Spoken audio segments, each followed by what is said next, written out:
De volta agora com o nosso segundo bloco.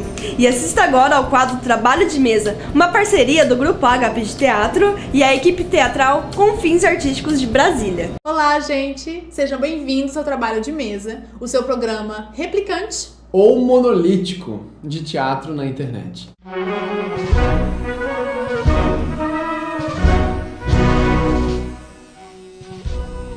Bora! Não faço ideia do que eu estou fazendo aqui neste momento. Eu também não, vamos lá. Olá, gurizada!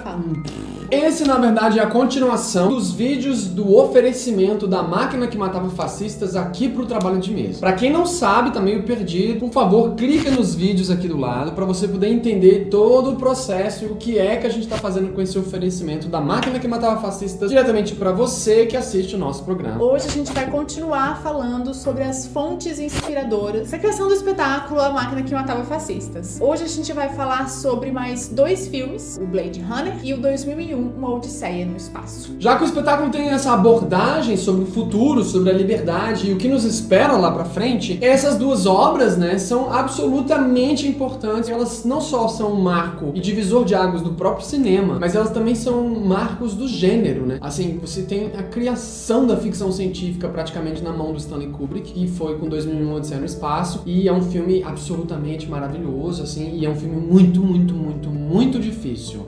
Muito difícil. Bota difícil mesmo. Ele não é um filme comercial, é uma obra de arte mesmo. Foi uma obrigação minha colocar na pauta do espetáculo, né? Quando a gente tá criando o texto, eu decidi, não, a gente não vai ler o livro, né? Porque aí seria muito tempo, porque também nos interessava discutir um pouco essa questão estética. É muito importante falar dessa discussão que existe natural entre as diferenças das linguagens quando você precisa transmutar uma linguagem para outra e o que é que fica sobrando e o que é que fica faltando. Essa celeuma toda, ela é muito importante pro teatro, porque o que a gente faz é exatamente isso. A gente pega uma peça de teatro escrita em geral e transforma aquilo numa estrutura física, cênica e interpretativa. Mas a gente acha realmente que o teatro não é veículo da literatura. Não nos interessa ficar respeitando as obras. Então é muito difícil quando a gente vê análises de pessoas que estão fazendo uma crítica ao filme que foi inspirado numa HQ, por exemplo. Ah, mas não respeitou isso, não respeitou aquilo. Para nós atores, e sempre soa muito estranho, porque, poxa, uma obra cênica, ela precisa ser desrespeitosa para que ela possa existir, né? Assim, senão uma pessoa tem que ler o livro. Exatamente. Não tem outra como fugir, né? A gente trata isso de uma forma um pouco diferente. É claro que a gente consegue perceber quais são as diferenças que existem entre as duas linguagens. O filme é uma abordagem que o Kubrick teve genial de transmutação das águas do cinema para o resto da vida. Não era um cara cheio da grana, vou fazer uma piração aqui num museu, numa exposição, numa galeria, lá. Não, era um cara totalmente B, C, sabe? Tipo, não conseguia pagar as contas fazendo aquilo ali, no entanto fez uma obra de arte que não só marcou a história do cinema, como na verdade definiu e determinou como se faz cinema a partir dele. 2001, Uma Odisseia no Espaço é uma obra incrível como filme, e ela é tão importante, que é isso, ela é muito difícil. Difícil de você ver, difícil de você entender, difícil de você terminar. Né? Você tem que ver várias vezes e dormir no meio várias vezes, porque ele tem um tempo diferente. Ele foi feito em 68. Então assim, 1968 era outra parada, sabe? O tempo era outro. Então tem cenas que as músicas entram inteiras. A cena que os hominídeos jogam o osso e o osso vai rodando, aí o osso se transforma numa nave que também tá virando. Tempo de evolução da humanidade. É uma ode à evolução darwiniana, né? Assim, tipo, o ser humano saiu daquilo e virou esse bicho que tá colonizando o espaço e tal. Eu tô morrendo, não dá pra ver que eu tô com sono? Dá. Tintim, vamos fazer um tintim. Tu não bebe o chá, né? Ele fica aí só de enfeite. Não, eu bebo.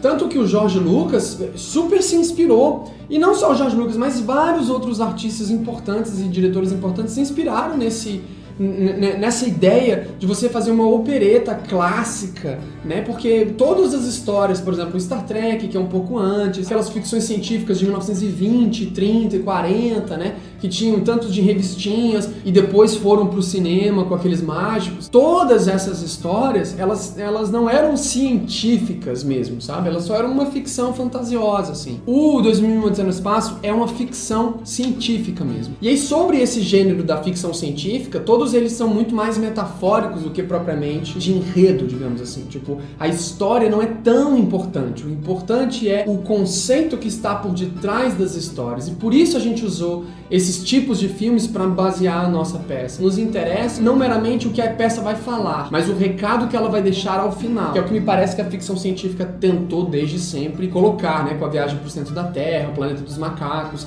É, na verdade, questionar quem somos nós, o que estamos fazendo aqui. Quem você pensa que é e até onde você pensa que vai desse jeito assim. Mas só para falar um pouco dessa questão do gênero, por exemplo, você pode pegar 2 filmes que são modernos, que vocês já devem ter visto, que é o Gravidade, que é o Sandra Bullock, lembra? Tá rodando lá no espaço, e o Interestelar. O Gravidade é um filme de ação, conto de fadas, metafórico pra caramba, né? Tem muitas metáforas. Agora, o Interestelar é um filme de ficção científica, que é explicando sobre o que a humanidade está fazendo com ela. Uma questão importante é que os filmes de ficção científica sempre também servem para fazer um questionamento sobre a humanidade para a humanidade, né? Eles servem como reflexo da humanidade. Eles quase sempre têm uma conotação ecológica, por exemplo, né? Como aquele O Dia que a Terra Parou, que é de 50 e poucos, e depois o Keanu Reeves, o Homem Triste, fez também. Quem foi que disse pros humanos que vocês é que são donos dessa bagaça? Ai, Neil! Tipo, isso é um filme que questiona sobre a ecologia, sobre como o texto do Pálido Ponto Azul do Carl Sagan. Na verdade é para explicar e questionar sobre o que a gente está fazendo. É um exercício... É um chute no estômago. É um exercício de humildade, na verdade. Só que ela tem uma conotação pesada, acadêmica às vezes, filosófica. Por isso, por exemplo, 2001 Odisseia no Espaço é muito cheio de simbolismo. A gente não vai aqui se ater a analisar as obras todas, né?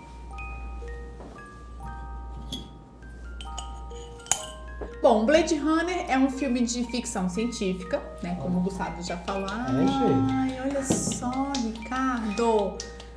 Fica fazendo bunda lelê na minha câmera. Então vamos falar de Blade Runner.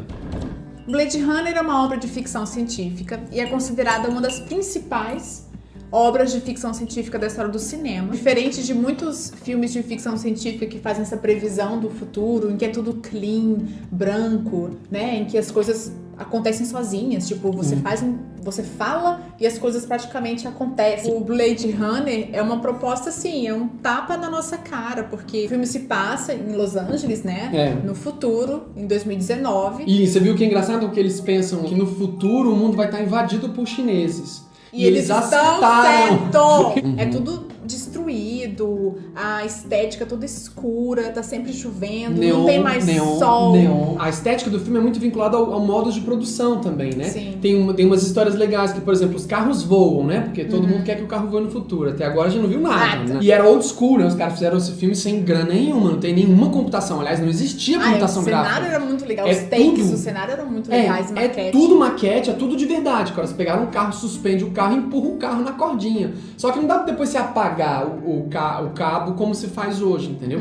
Então o que os caras faziam? O carro vai passar em frente à câmera, aí tem um caminhãozão com uns holofotes iluminando a cidade, assim, sabe? Aí na hora que o carro passa, o holofote joga o holofote na câmera e já fica... Você não vê nada porque entra uma luz na sua cara e aí o carro passa com as cordas. Depois que a luz sai, o carro já tá passando. E criou essa nova escola de fazer que o Nolan agora, com o Batman, Cavaleiro das Trevas, a cena do avião, ela é de verdade. Eles tiveram que pegar uma autorização pra pegar uma carcaça de avião gigante e derrubar, tipo, aquela cena foi feita de verdade com um tipo de câmera. O Interestelar também, eles criaram esse tipo de coisa, porque se faz como obra de arte, né? Claro que o Batman não é uma ficção científica, né? Assim, é só uma ficção. Mas o Nolan tem essa linha já também do Ridley Scott lá, que pensou nesse aspecto, cara, vamos fazer um filme na Tora Record, sabe? Criando as coisas, né? Tipo uma chapona de metal cheia de furinho, bota uma luz atrás, vai aparecer um monte de prédio, sabe? Desfoca a câmera. Então é lindo, cara. É lindo, é lindo, é lindo. O futuro em Blade Runner é catastrófico. A humanidade conseguiu destruir praticamente o planeta Terra. Não deu ruim. Deu ruim. Nessa zona toda você acaba vendo muitas propagandas, né? muitas buscas numa tentativa de colonizar outros planetas, né? E aí que entram os replicantes. Replicantes, que não são robôs, não são androides. Para com essa droga de ficar chamando que eles são uma espécie de robô. Não são. Eles são clones de melhoramento genético que tem prazo de validade de 5 anos e deu. 4 anos, enfim. Prazo de validade de 4 anos e deu. São coisas biológicas, matéria biológica, não são androides. E esse bando de babaca vai fazer tradução de filme e que fica achando que a população brasileira é tão burra, que tem que ficar explicando o filme na hora que traduz o filme, porque não quer fazer. Pega o Mulholland Drive, que é o nome de uma rua, chama a Cidade dos Sonhos, tentando dar o maior spoiler, já explica o filme todo, cambada. Toma um chá, vai. Precisavam descobrir novas formas de colonizar novos planetas. E era uma atividade muito arriscada. Então eles desenvolveram os replicantes, que eram clones, né? Super desenvolvidos, super inteligentes. Que tinham estruturas específicas. Por exemplo, você tinha um replicante que era pra lutar. Sim. Então ele era desenvolvido pra lutar. Um que era pra quebrar pedra, o outro que era pra seduzir, o outro que, enfim, eles tinham vários tipos. E aí eles criam essa gama de utilização muito parecido com os livros do Asimov. Todos os 379 livros do Asimov, que tem esse lance da discussão do robô, né? Que você cria um robô como uma ferramenta, mas que tem um robô que serve pra aquilo, um robô que serve pra aquilo. E tem também essa referência no texto que a gente tá usando pro espetáculo. Sim, no Café da Manhã dos Campeões. O Asimov é super positivo e fofinho, assim. Então, o futuro não tem conflito entre homem e máquina. O homem cria uma coisa e essa coisa acaba tomando uma proporção e destrói ela. Que é uma ideia meio maniqueísta cristã, meio boboca. A gente não pode querer inventar uma coisa que seja maravilhosa, porque só Deus pode fazer. E aí a gente cria um replicante, e aí isso se volta contra a gente como meio que uma punição divina por ter brincado disso. E o Asimov não tem esse maniqueísmo. Os seres humanos criam coisas maravilhosas e essas coisas maravilhosas levam ele muito mais pra frente, milhões de anos. Nesse filme você tem ainda o lance dos replicantes serem perigosos e estarem se voltando, né? Porque a história se passa em um grupo de replicantes querendo voltar pra tentar falar com o Criador pra pedir mais tempo, né? Porque de vida, né? Porque eles têm o prazo de validade de 4 anos. 4 anos. Né? E quando eles descobrem que eles vão morrer, deixar de existir. Eles são clones, né? Tipo, eles têm uma inteligência, eles conseguem entender a capacidade que eles têm e o que significa simplesmente deixar de existir. E é o que o replicante principal, é o Roy, fala, né? Foi em outros planetas, ele viu milhares de coisas, experimentou milhares de coisas e todas elas vão deixar de existir como lágrimas na chuva. Sim.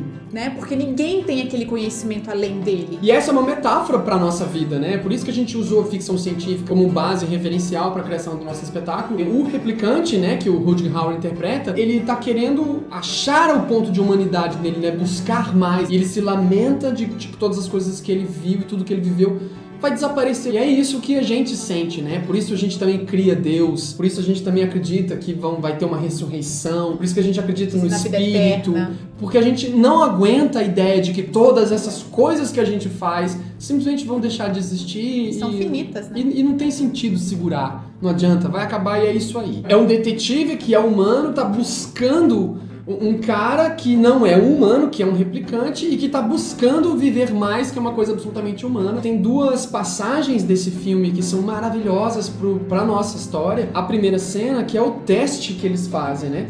Que é o teste pra saber se o cara é ou não é um replicante. São perguntas de cunho sexual, moral, que o replicante, ele não é dotado de sensações emocionais, né? Ele é dotado de funções, ele é uma ferramenta. Só que eles conseguem também burlar. Os replicantes descobriram como burlar. Fica aquela questão, uma pessoa consegue fingir exatamente que sente o amor, como você disse que ela não sente. Então, se alguém consegue sentir ao ponto dela acreditar na mentira que é sentido, e aí passa a ser uma verdade. E uma outra é a cena final. Aí ele vai atrás da mulher, a mulher foge, ele corre atrás e o detetive, que é aquele figuraço, né, do personagem do Chapolin, fala pra ele assim, né, é uma pena que ela não vai viver pra sempre. Né? Aí ele para e pensa, aí o detetive fala, mas também quem vive. Se é pra ser intenso, que seja curto, tudo bem, porque também não faz diferença. E ficar esticando a vida, aproveitando nada, mas mantendo ela, entendeu? É tipo, essa foi a discussão que eu acho que esse filme trouxe de mais interessante, assim, filosoficamente. Os replicantes, eles estavam ali lutando, eles estavam em busca de uma tentativa de prolongar a vida, né?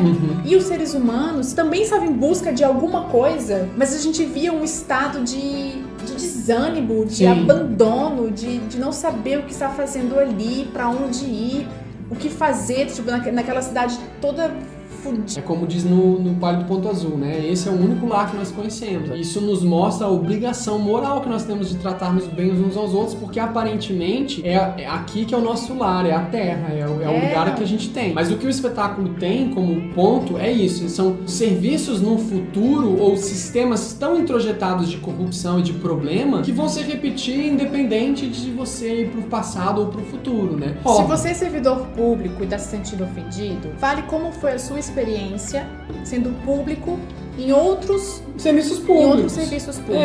É um conceito, cara. A partir do momento que você dá uma estabilidade, que você não consegue demitir a pessoa, a não ser por um processo mega largo. Então você tem um monte de gente fazendo um serviço de porcaria e aí você cria uma sociedade falida. Se você não permite que as pessoas se corrijam.